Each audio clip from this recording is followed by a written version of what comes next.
The world today celebrates optimization. We are constantly told to improve, to be more efficient, to hack our habits, and to build better versions of ourselves.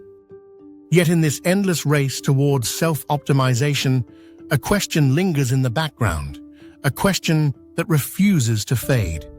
What happens to goodness? What happens to kindness, compassion, and the simple act of doing what is right, even when it costs us something? It is easy to believe that virtues belong to a different time, an age of philosophers and saints, of dusty books and moral codes that no longer seem to fit the modern world. But the truth is far more urgent. In a society where self-interest is often rewarded, where attention is fragmented, and where speed replaces reflection, virtues matter more than ever. Not because they make us feel good, not because they boost productivity, but because, without them, the self begins to collapse inward. Goodness, kindness, patience, and courage, they are not quick fixes. They are not hacks. They are practices that demand effort, repetition, and sacrifice. And yet, within that very difficulty lies their power. Virtues shape us not in moments of comfort, but in moments of trial. They form in the waiting, in the resisting, in the standing firm when it would be easier to walk away. Take patience, for example. It is not learned by reading about it or by downloading an app that promises instant calm. Patience is learned when you wait, really wait. In traffic, in heartbreak, in uncertainty. Courage is not developed by telling ourselves we are brave. It is formed in the heat of fear, in facing threats that shake us to the core. Every virtue requires its proving ground, and the proving ground is always real life. But here is where our culture often gets it wrong. We are sold the idea that virtues are tools to optimize ourselves, just another way to perform better, climb higher, and gain more. This strips them of their moral weight. Virtue is not a product to be consumed. It is not a step-by-step hack to squeeze more efficiency out of life. If our only reason for being patient is to reduce stress, or for being generous is to build a better reputation, then we miss the essence of what virtue truly is. Virtue is about transcending the self. It is about orienting our lives towards something larger, toward community, toward justice, toward compassion, toward the good that benefits more than just me. And ironically, it is when we live this way, outwardly, relationally, that our own lives begin to feel richer, fuller, and more meaningful. Science consistently shows this. People who practice virtues don't just report higher well-being, they live it. They experience more positive emotions, deeper satisfaction, and a stronger sense of purpose. Not because they chase these things directly, but because they root their lives in something more enduring. Consider fasting. In modern culture, it is often marketed as a health trend. Intermittent fasting for weight loss, detoxes for energy.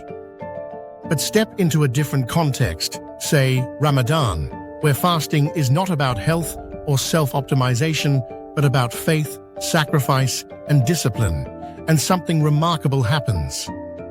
The difficulty of denying oneself food and water, not for a personal goal, but for a spiritual one, transforms the experience. Studies show that when fasting is practiced as a sacred discipline, people don't just gain physical benefits. They grow in patience, in self-control, in virtue that lasts beyond the fasting period. The intention changes everything. This is what makes virtue powerful. The act itself may be difficult, but over time, it becomes natural. What once felt impossible slowly shapes into second nature. Eventually, you don't have to force yourself to be kind. You simply are kind. You don't grit your teeth to be generous, you naturally give. And this transformation doesn't just shape the individual, it shapes communities. Humans have survived not because we are the strongest or the fastest, but because we are deeply social. Generosity, compassion, cooperation. These are not optional extras. They are survival strategies. Across every culture, these virtues emerge because they make life possible. They build trust, strengthen bonds, and create societies where people can thrive together rather than struggle alone. But there is always a choice. Every one of us holds the capacity for goodness and for cruelty, for compassion and for selfishness. Some people choose to embody greed, domination, or indifference, building identities around these vices. But just as one person can spread selfishness, one person can also spark virtue. When someone acts with integrity, with kindness, or with courage, it ripples outward. Others notice. Others respond. A group can be transformed by the quiet insistence of one person doing the right thing. This is why goodness still matters in a self-optimized world. Because if we reduce everything to the self, my success, my happiness, my growth, we lose the very glue that holds societies together.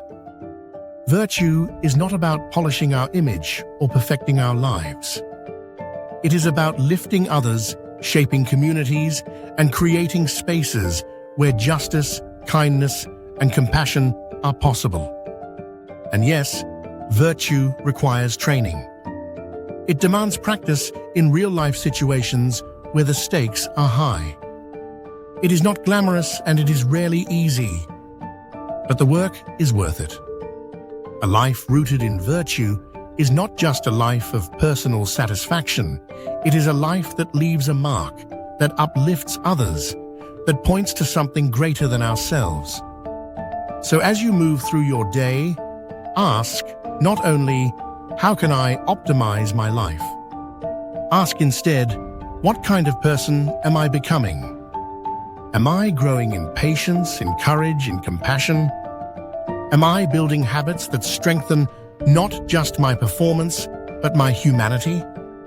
Because at the end of the day, self-optimization fades. Success, reputation, achievement, they rise and fall. But goodness endures. Virtues outlast trends.